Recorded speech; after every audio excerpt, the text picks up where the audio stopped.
Hi, D here again, and thanks for popping back into the BS zone. We're going to get right at it today. We are talking about the break-in procedure for a new motorcycle. We'll talk a little bit about the differences between the European models and the Japanese models, because right now I've got a Kawasaki Gsxr1000 in front of me. This is a 2023, it's a brand new motorcycle. So when the owner bought this bike and this motorcycle leaves the lot, it comes with a real small little handbook that outlines that break-in procedure. And let's talk about that real quick. It also entails getting the bike to the dealer for its initial service.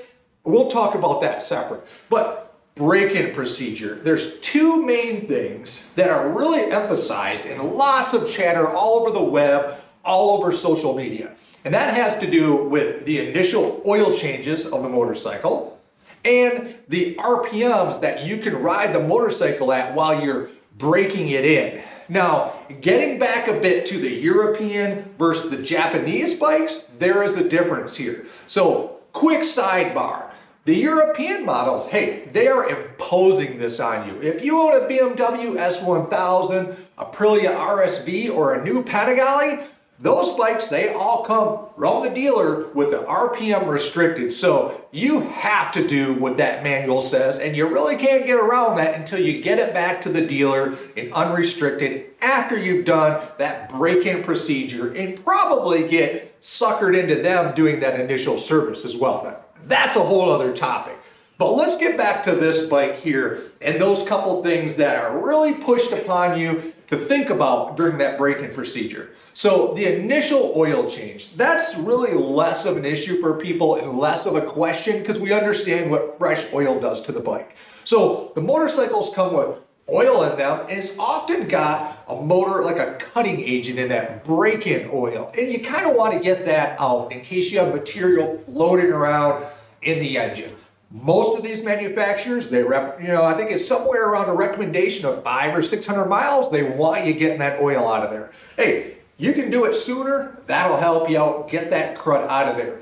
But the questionable thing that everyone really wants to talk about is that limiting RPM. It's all over the internet and these social media groups and these forums that, hey, a soft break-in, meaning you don't ride the bike hard, you keep it pampered, lower speeds, is going to result in softer numbers on the dyno and your horsepower and your overall output. And, well, history shows us that's actually true. And why is that? Why would the manufacturer actually want you ride this bike easier, lower RPM when you first get it, versus breaking this thing in and making power? Well, if we think back a little bit, some of that can go back to overall concerns about the assembly process of this bike.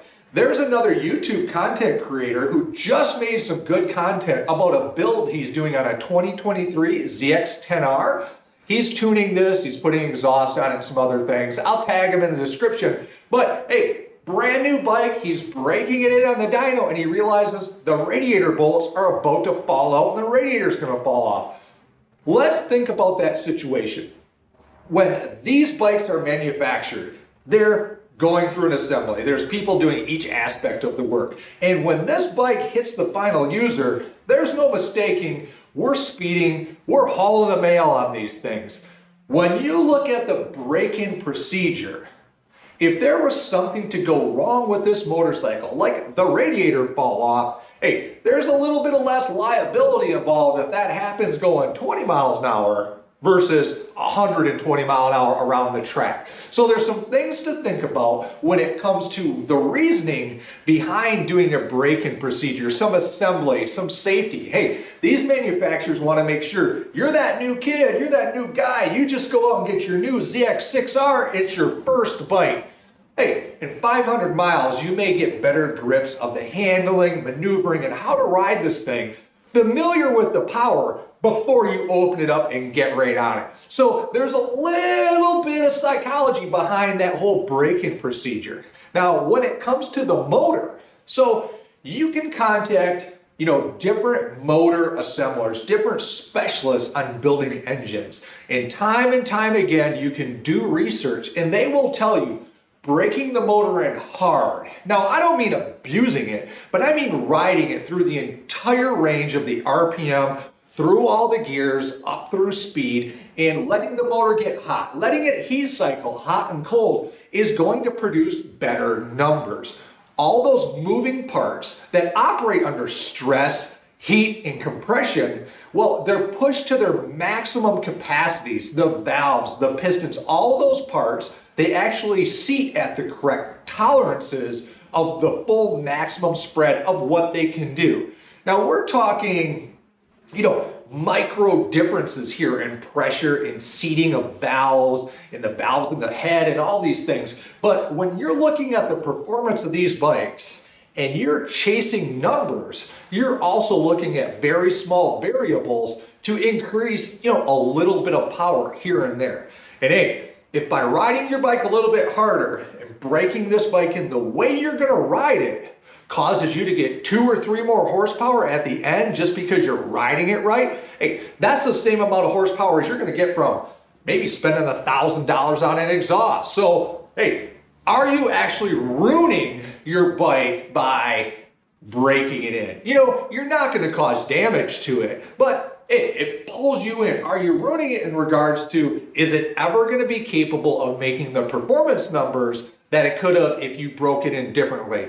Hey, search around, read different articles, talk to different tuners, and you're gonna find the consensus is you get more power if you break it in the way you're gonna ride it. So other than that, when you take a bike in, let's start talking a bit about the initial service. So when these bikes first go in, there's a checklist that the dealership wants to go through at that 500-600 mile mark. They want to check your brakes. They want to check your chain. They want to look at the oil, get that drained, check for any sounds, clicks, and things like that. It is a genuine safety concern. If you're not, comfortable with wrenches or doing this on your own, definitely a good idea to take the bike into a mechanic and have it done. Hey, earlier content I put out talking about dealerships and mechanics there, you can revisit that and get my feelings on that. But it is a good idea early in the bike's life and throughout it at the beginning to especially be checking nuts and bolts of things that may be starting to loosen up and need a little bit of torque. So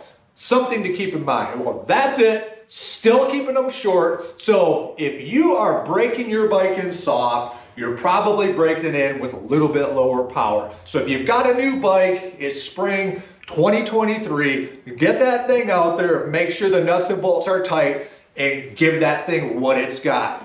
Thanks for popping into the BS Zone. I'll see you next time.